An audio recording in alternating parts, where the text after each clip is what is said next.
Hello, boys and girls. Today we're going to be reading a book called A Seat at the Front by Moira Wayrama.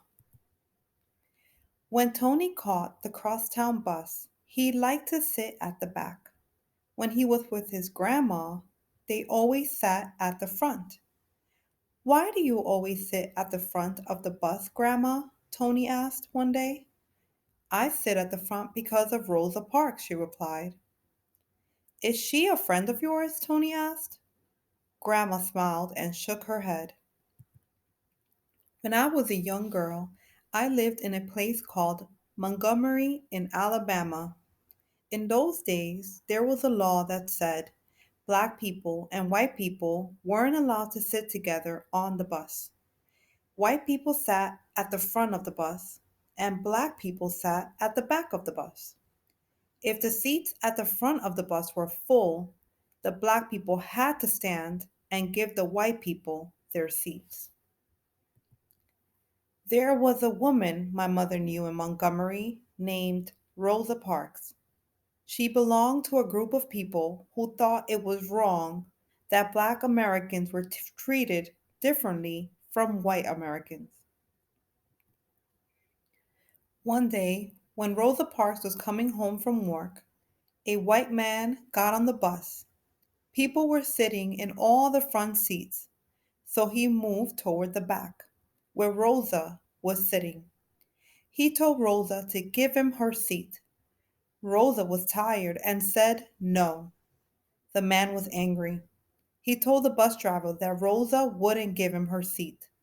The bus driver called the police and Rosa Parks was arrested. When the black people in Montgomery heard what had happened, they were angry. They decided not to travel on the buses until black people could sit wherever they wanted. People called this a bus boycott. News of it spread around the country. Black people started protests and boycotts all over the United States. Grandma sighed. Not many families had cars in those days. I can still remember how sore my feet got the first week I had to walk to school. My father was luckier than me.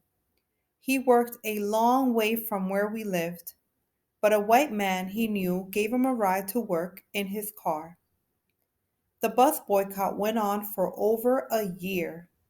It was a hard time for many black people. In the end, the law was changed, and black people were allowed to sit wherever they wanted on the bus. Grandma turned her head and smiled at Tony. That's why I like to sit at the front of the bus. During the rest of the bus ride, Tony thought about Grandma's story. He thought that Rosa Parks would be a good subject for his next class project. He also thought that from now on, whenever he rode the bus, he too would sit at the front. The end. Well, I hope you enjoy the story about Rosa Parks, boys and girls.